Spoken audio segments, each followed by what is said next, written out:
हाँ तो बच्चों, एटॉमिक स्ट्रक्चर की लास्ट क्लास में हम कैथोड किरण के बारे में बात कर चुके थे कि विसर्जन नलिका में कैथोड से एनोड की तरफ कुछ किरणों का प्रभाव होता है और इन किरणों को क्या नाम दे दिया गया था, कैथोड किरण। देखो विसर्जन नलिका क्या होती है एक बार और, क्योंकि अभी हम प्रोटॉन की डिस्कवरी पढ़ेंगे और इस प्रोटॉन की डिस्कवरी में भी विसर्जन नलिका काम आएगी हमारे लिए। तो ये मेरे पास दो इलेक्ट्रोड हैं, एक एनोड और एक कैथोड, दोनों को उच्च वोल्टता के एक स्रोत से जोड़ दिया गया था और वायु के दाब को कम या ज़्यादा करने के लिए एक निर्वात पंप यहाँ पर लगा दिया गया था।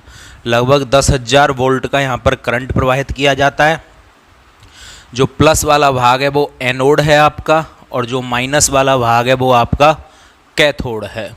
ठीक है, नेक्स्ट बात आती है कि मैंने यहाँ पर अभी तक पढ़ लिया था कि कैथोड से कुछ किरणों का प्रवाह होता है जो एनोड की तरफ चलती हैं और इनको देखने के लिए एनोड को क्या कर दिया जाता है, छिद्र में, और विसर्जन नलिका की दीवार के पीछे चमक उत्पन्न करने वाले पदार्थ जिंक सल्फाइड की पॉलिश कर दी जाती है। तो एनोड से कैथोड की ओर कुछ किरणों का प्रभाव हुआ था, इन किरणों को कैथोड किरण नाम दे दिया गया।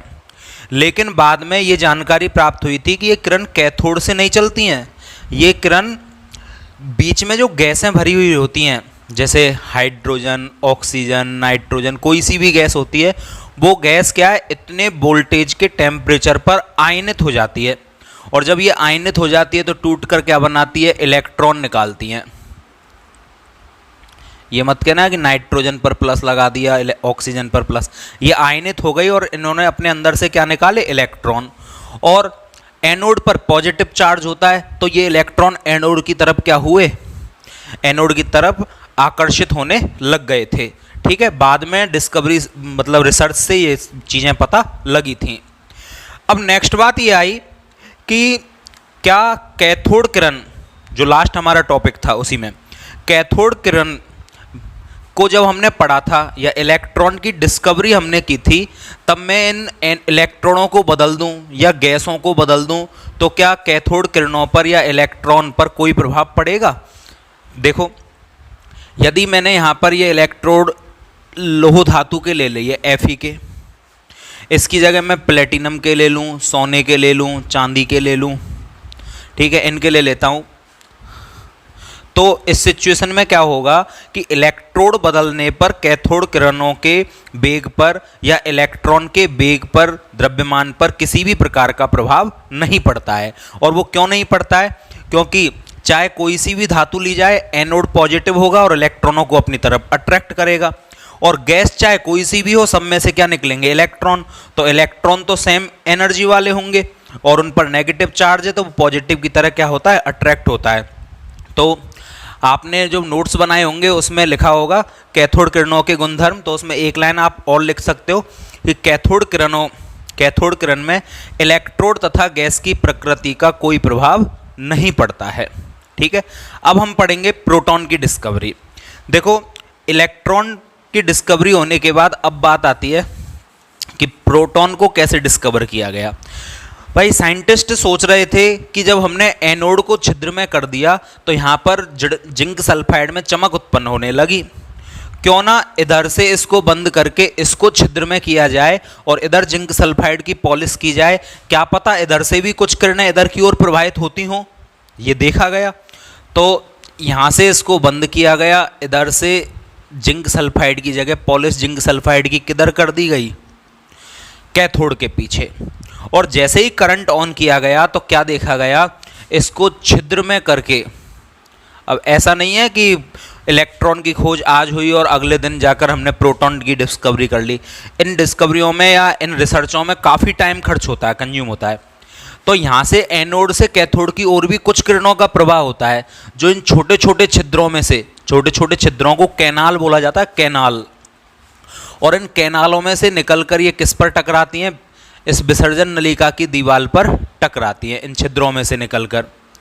ठीक है, और अब साइंटिस्टों को ये तो पता चल चुका था कि ये किरण जो हैं ना तो कैथोड से निकल रही हैं ना एनोड से निकल रही हैं, ये गैसों के आयनीकरण के कारण निकल रही हैं, जैसे ये आयनित हुआ तो H प्लस और इलेक्ट्रॉन, ऑक्सीजन आयनित हो गया तो O प्लस और इलेक्ट्रॉन, नाइट्रोजन आयनित हो गया तो N प्लस और इलेक्ट्रॉन। तो इलेक्ट्रॉन तो सभी सेम है ही, कोई प्रॉब्लम नहीं है। लेकिन हाइड्रोजन के पास एक ही प्रोटॉन होता है, ऑक्सीजन के पास 8 प्रोटॉन है, नाइट्रोजन के पास 7 प्रोटॉन है। तो प्रोटॉन के नंबर अलग अलग हैं और जिसके पास जितने कम प्रोटॉन होंगे वो उतनी तेजी से इधर की ओर भागेंगे। ठीक है, ये बात की है। तो यहां से क्या देखा गया कि इन छोटे छोटे छिद्रों का नाम क्या दिया गया था? कैनाल। इन छोटे छोटे कैनालों में से होकर एनोड की तरफ से, ये नहीं कहेंगे कि एनोड से, अभी पहले तक तो क्या पता था कि कैथोड से, लेकिन बाद में रिसर्च से पता चला कि वो कैथोड से नहीं निकलती, कैथोड की ओर से कैथोड किरण आती थी जो कि गैसों के आयनाइजेशन से बनती।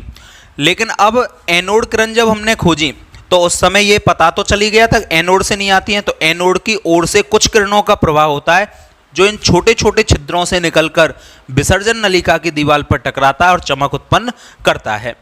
और छोटे छोटे छिद्र या कैनालों से निकलने के कारण इन किरणों को कैनाल किरण नाम दे दिया गया। आप बोल सकते हो एनोड किरण, लेकिन एनोड से नहीं आती हैं। एनोड और कैथोड के बीच में जो गैसें भरी हुई हैं उन गैसों से ये उत्पन्न होती हैं, उनके आयनाइजेशन से।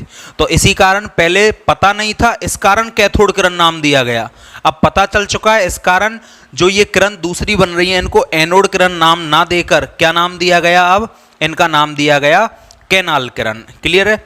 धन किरण भी बोल देते हैं क्योंकि धनावेशित भाग की ओर से आ रही हैं। ठीक है, एनोड किरण भी बोल सकते हो आप, कोई प्रॉब्लम नहीं है। तो अभी तक हमने क्या पढ़ लिया? जिस प्रकार कैथोड किरणों की खोज की गई थी, उसी प्रकार क्या किया गया? साइंटिस्टों के दिमाग में विचार आने लगा कि जिस प्रकार एनोड को छिद्र में करवाकर कैथोड किरणों के बारे में पता लगाया, उसी प्रकार कैथोड को छिद्र में कर दिया गया। यहां से करंट ऑन किया गया तो देखा एनोड से भी कैथोड की ओर कुछ किरणों का प्रवाह होता है और ये विसर्जन नलिका की दीवार पर टकराती है और यहाँ पर चमक उत्पन्न करने वाला पदार्थ क्या लगा हुआ है? Zinc sulphide. यहाँ पर टकराकर चमक उत्पन्न करती हैं। ठीक है, इन किरणों को क्या नाम दे दिया गया? कैनाल किरण नाम दे दिया गया। अब बात आती है कि कैनाल किरणों की प्रॉपर्टी क्या है, गुण क्या है कैनाल किरणों के?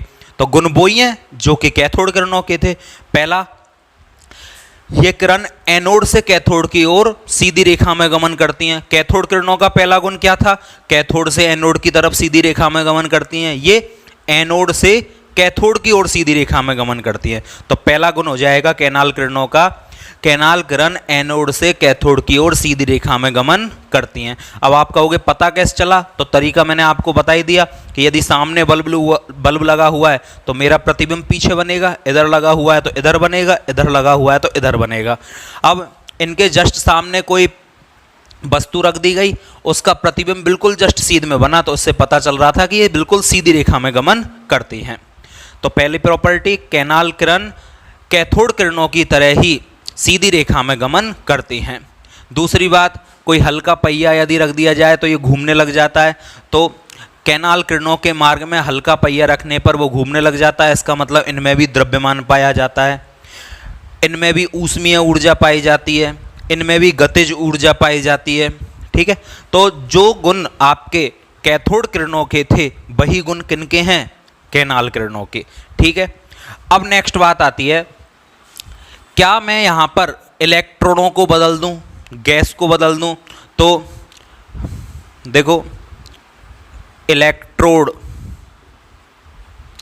बदलने पर कॉमा गैस की प्रकृति बदलने पर जो कैनाल किरण है उनका द्रव्यमान वेग चेंज होने लग जाता है। कैसे भाई?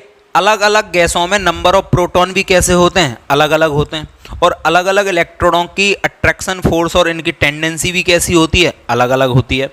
तो इस सिचुएशन में क्या होता है, हाइड्रोजन गैस केवल एक ही प्रोटॉन या एक ही धनायन प्रोड्यूस करेगा। ऑक्सीजन गैस का परमाणु क्रमांक कितना होता है? ऑक्सीजन का 8, तो उसमें 8 प्रोटॉन होंगे, परमाणु क्रमांक के बराबर ही प्रोटॉन होते हैं। और नाइट्रोजन का परमाणु क्रमांक 7 है तो वो 7 प्रोटॉन प्रोड्यूस करेगा। अब इस सिचुएशन में इसमें एक ही क्या है? प्रोटॉन, तो ये अकेला स्पीड से भागेगा। तो इस सिचुएशन में क्या होता है, जो सबसे हल्की गैस है हमारी, उसके प्रोटॉन जो है वो सबसे हल्के होंगे और सबसे स्पीड से भागेंगे, तो इनका EYM का मान सबसे कम प्राप्त होगा। तो इस कारण जो हाइड्रोजन से उत्पन्न धनावेशित कण हैं उन्हीं को नाम प्रोटॉन दिया गया था। यदि आप थोड़ा सा भी जानते हो, जैसे 10th क्लास में हम एसिड पढ़ते हैं, एसिड अम्ल, तो वहाँ पर आपने सुना होगा अपने टीचर से कि अम्ल या H+, इसको अम्ल बोला जाता है। H+ का एक नाम प्रोटॉन भी होता है। जैसे आप 12th में, 11th में या आगे की पढ़ाई में पढ़ोगे कि इस परमाणु के द्वारा इस परमाणु को एक प्रोटॉन दे दिया गया, तो वो प्रोटॉन क्या है, H+ ही होता है। ठीक है, प्रोटॉन का सिंबल क्या है, H+। क्यों? क्योंकि हाइड्रोजन से उत्पन्न धनावेशित कणों को ही प्रोटॉन नाम दिया गया था, सबसे हल्के होने के कारण। ये बात आप ध्यान रखोगे। ठीक है, चलो, तो जो प्रॉपर्टी आपने कैथोड किरणों की लिखी थी, वही प्रॉपर्टी एनोड किरण या कैनाल किरण या धनावेशित किरणों की हैं। बस एक प्रॉपर्टी में थोड़ा सा अंतर है। वहाँ पर हमने लिखा था कि कैथोड किरणों पर के द्रव्यमान पर या EYM पर इलेक्ट्रोड तथा गैस की प्रकृति का कोई प्रभाव नहीं पड़ता, लेकिन यहाँ पर आपको याद रखना है कि कैनाल किरणों के द्रव्यमान पर, EYM पर गैस की प्रकृति और इलेक्ट्रॉनों का प्रभाव पड़ता है। ये बदलने पर इनके EYM, द्रव्यमान आदि चेंज होने लग जाते हैं। क्लियर? अच्छा, चलो, प्रोटॉन। अब आगे की बात है कि ये मेरा एनोड है, यहां से इस साइड से ये किरण निकल रही हैं, जो किस में से होकर पार जा रही हैं, कैथोड में से होकर, और किस पर टकरा रही हैं, ये विसर्जन नलिका की दीवार पर, जिस पर किसका लेप किया हुआ है, जिंक सल्फाइड का। क्लियर है? यहाँ तक मैंने यही डायग्राम थोड़ा शॉर्ट में बना दिया। ये मेरा एनोड, ये मेरा कैथोड, इधर से कुछ किरण जा रही है जो इस छिद्र में से होकर निकलकर इस पॉइंट पर टकरा रही है, X पॉइंट पर। अब मैंने क्या किया, यहाँ पर दो प्लेटें लगा दी, एक प्लेट इधर और एक प्लेट इधर। एक प्लेट पर पॉजिटिव चार्ज और एक पर नेगेटिव चार्ज, और ये वायर है जिससे ये कनेक्ट कर दी गई। ठीक है, इसमें धनावेशित करंट आ रहा है, इसमें ऋणावेशित करंट आ रहा है। अब जैसे ही ये करंट ऑन किया गया तो क्या देखा गया कि ये जो किरण है इनका विचलन किधर हो जाता है, नेगेटिव प्लेट की ओर होने लग जाता है, ये बाई बिंदु पर टकराने लग जाती हैं। अब एक साइंटिस्ट हुआ था गोल्डस्टीन,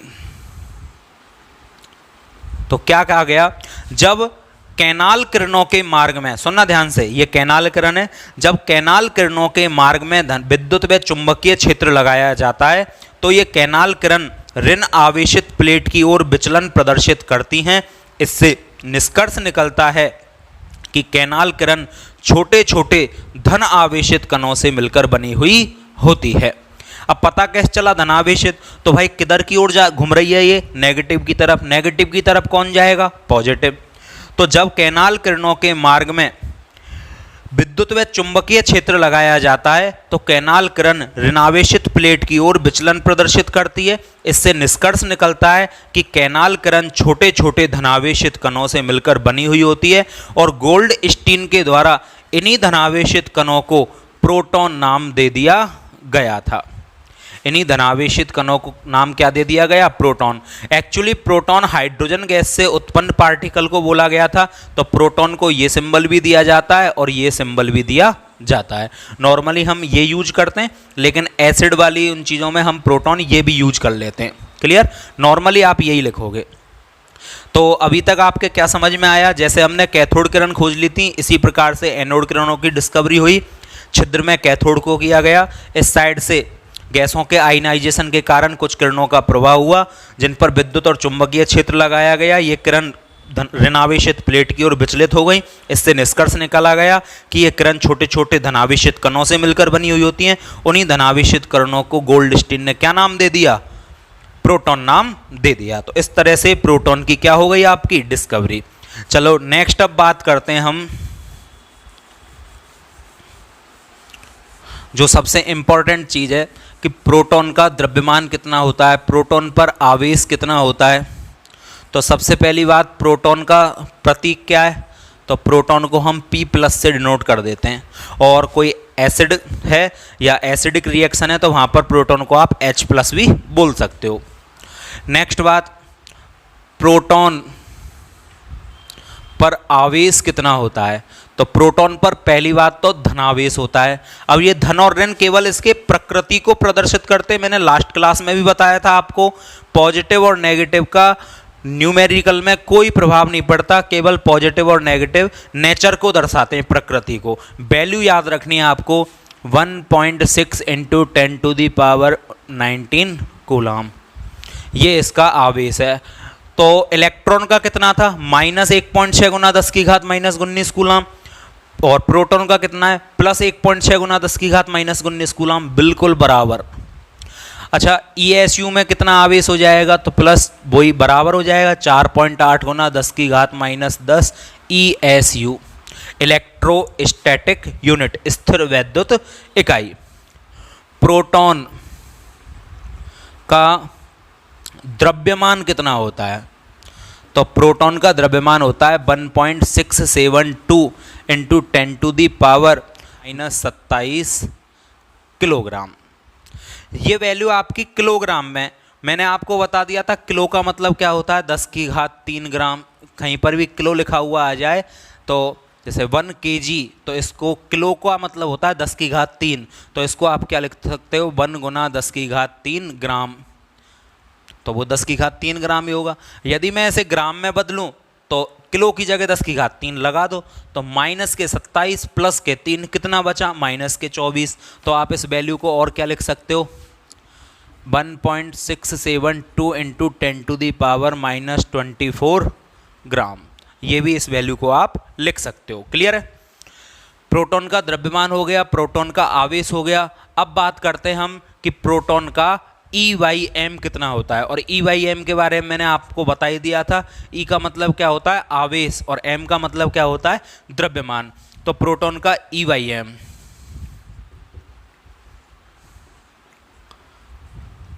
आवेश बटे द्रव्यमान, आवेश बटे द्रव्यमान। तो आवेश लिख लो 1.6 इंटू 10⁻⁻19 कूलम। द्रव्यमान लिख लो 1.672 गुना 10⁻27 किलोग्राम। जब आप इस वैल्यू को सॉल्व करोगे तो सॉल्व करने पर ये वैल्यू आपकी आ जाएगी 9.6 इंटू 10⁻7। आप सॉल्व कर लेना। ऊपर कूलाम है तो कूलाम लिखा हुआ होगा, नीचे किलोग्राम है तो ये नीचे से कहाँ जाएगा? ऊपर, तो ये आ जाएगा किलोग्राम इनवर्स। ठीक है, चलो ये वैल्यू आपको डायरेक्ट याद होनी चाहिए, ये कंपटीशन एग्जाम में पूछ ली जाती हैं। तो प्रोटॉन का E/m आ गया। प्रोटॉन जो होता है, प्रोटॉन का AMU में द्रव्यमान, और AMU आपको समझना है तो मैंने लास्ट क्लास में भी बताया था। मोल कॉन्सेप्ट के टॉपिक आपको मिल जाएंगे YouTube चैनल पर ही, एजुकेशन बाय मोहित सर पर, वहाँ पर जाकर आप देख सकते हो। और वहाँ पर AMU को मोल कॉन्सेप्ट के फर्स्ट लेक्चर में काफ़ी डिटेल में समझाया गया है, आप जाकर वहाँ पर देख सकते हो AMU क्या होता है। ठीक है, एकीकृत द्रव्यमान इकाई को बोलते हैं। और कब AMU यूज किया जाता है, कब ग्राम यूज किया जाता है, इसको काफ़ी डिटेल में वहाँ पर बताया गया है, आप जाकर वहाँ पर चेक कर सकते हो। तो प्रोटॉन का AMU में द्रव्यमान होता है 1.007 AMU, जो कि हाइड्रोजन के द्रव्यमान के लगभग बराबर होता है।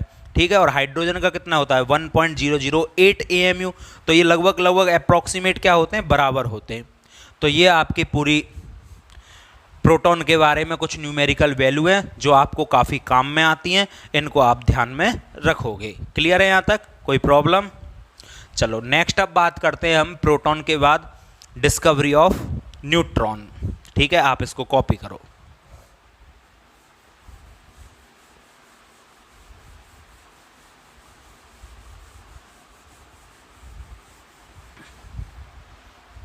देखो, डिस्कवरी ऑफ न्यूट्रॉन, न्यूट्रॉन की खोज। न्यूट्रॉन की खोज की थी जेम्स चैडविक ने।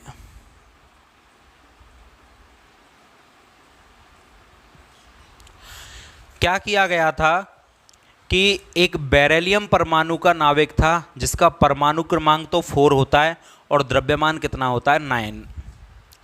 और इस पर अल्फा कणों की बौछार करवा दी गई थी। मैंने आपको पहले ही बताया अल्फा कण क्या होते हैं। हीलियम का परमाणु क्रमांक 2 और द्रव्यमान कितना होता है 4।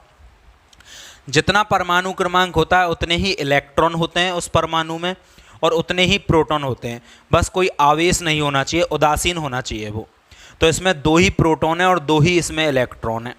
अब यदि 2 तो इसमें प्रोटॉन है और 2 ही इसमें इलेक्ट्रॉन है, यदि मैं इलेक्ट्रॉनों को हटा दूं, निकाल दूं बाहर, तो मेरे पास क्या बचेंगे? केवल प्रोटॉन बचेंगे। और प्रोटॉन पर क्या होगा? प्लस। तो जब माइनस निकल जाएगा तो प्लस हावी हो जाएगा। क्यों? क्योंकि प्लस और माइनस अभी बैलेंस है, इसलिए कोई आवेश नहीं है। यदि मैं इसमें से -2 इलेक्ट्रॉन कर दूं, 2 इलेक्ट्रॉनों को हटा दूं, तो अब मेरे पास ये क्या बचेगा? 2He4। और इस पर एक्स्ट्रा चार्ज ये दिखाई देगा अब, क्योंकि ये हट चुका है, तो ये +2। और इसी को बोला जाता है अल्फा कण। ये लेक्चरर की एग्जाम में 2 बार ये क्वेश्चन पूछा जा चुका है कि अल्फा पार्टिकल क्या होते हैं। तो कैसे बोलोगे? हीलियम का द्विधनावेशित आयन अल्फा कण कहलाता है। कैसे? हीलियम का द्विधन आवेशित आयन अल्फा कण कहलाता है। तो इसी अल्फा कण की बौछार की जा रही है किस पर? बेरिलियम पर। यह काम मैं नहीं कर रहा हूं, किसने किया था? जेम्स चैडविक ने। तो क्या देखा जब ये काम किया था? तो 4 और 2 कितने हो गए? 6। नीचे परमाणु क्रमांकों को ऐड किया, 6 परमाणु क्रमांक किसका होता है? कार्बन का। और कार्बन का वेट कितना होता है? 12। तो 6C12 प्लस नीचे तो कुछ बचा ही नहीं, तो 0। एक नया पार्टिकल यहाँ पर निकल के आया, न्यूट्रॉन। और ऊपर देखो 9 और 4 कितने होते हैं? 13। और इधर 12 है, तो 1 बचा, 0N1। यही क्या था? न्यूट्रॉन। तो ये काम किया था जेम्स चैडविक ने। और ये अभिक्रिया कहलाती है न्यूक्लियर रिएक्शन, नाभिकीय अभिक्रिया। याद करो डाल्टन का सिद्धांत जो बताया था, उसमें ये कहा था आपसे, जो नाभिकीय अभिक्रियाएं होती हैं उसमें परमाणु डिस्ट्रॉय भी हो सकता है और जनरेट भी हो सकता है, खत्म भी हो सकता है और उत्पन्न भी हो सकता है।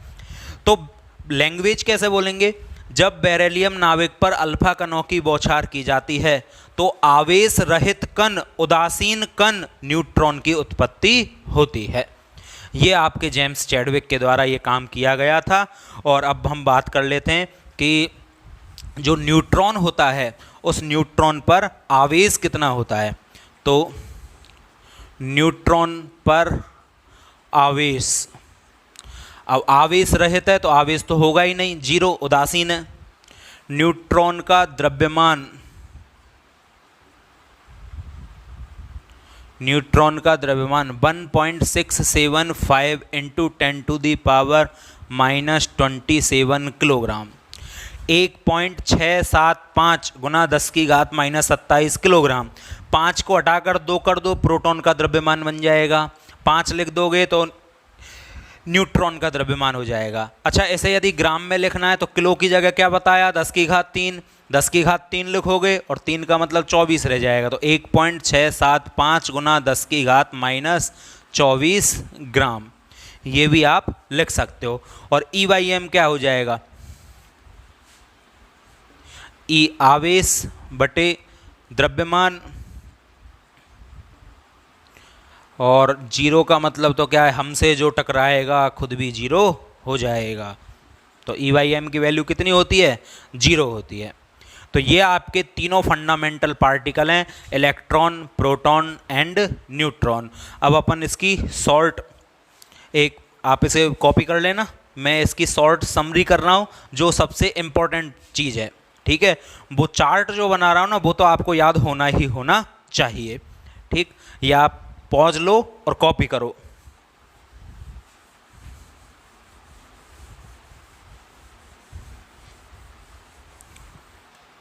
देखो, ध्यान से देखना। सबसे पहले मूलभूत कण या फंडामेंटल पार्टिकल, परमाणविक कण भी बोल सकते हो। मूलभूत कण खोजकर्ता किसने खोजे थे? आवेश, द्रव्यमान और E/m, ये 3 चीज़ें हमें याद रखनी है। चलो आप जल्दी से मेरे को बताओगे, इलेक्ट्रॉन की खोज किसने की थी? J.J. थॉमसन ने। प्रोटॉन की खोज किसने की थी? गोल्ड स्टीन ने, और न्यूट्रॉन की खोज किसने की थी? जेम्स चैडविक ने। ठीक है, तो देखो सबसे पहले बात आती है इलेक्ट्रॉन, फिर प्रोटॉन और फिर न्यूट्रॉन। इस पर ऋणावेश, धनावेश और उदासीन। खोजकर्ता इलेक्ट्रॉन का कौन है? J Thomson. यही सबसे इंपॉर्टेंट है। इलेक्ट्रॉन पर आवेश कितना होता है? तो केवल सिंबल के लिए माइनस है, न्यूमेरिकलों में माइनस नहीं लगाओगे। 1.6 गुना 10 की घात -19 कूलाम। ठीक है, द्रव्यमान कितना होता है इलेक्ट्रॉन का? 9.1 गुना 10 की घात -31 किलोग्राम। और EYM कितना होता है इसका?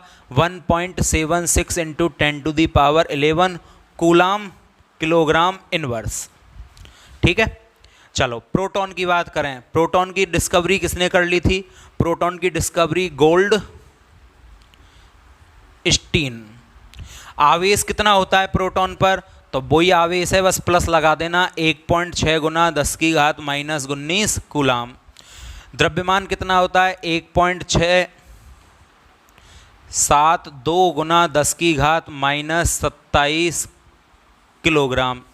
और EYM कितना होता है प्रोटॉन का? अभी 2 मिनट पहले लिखा है, 9.6 गुना 10 की घात 7 माइनस का कूलाम किलोग्राम इनवर्स।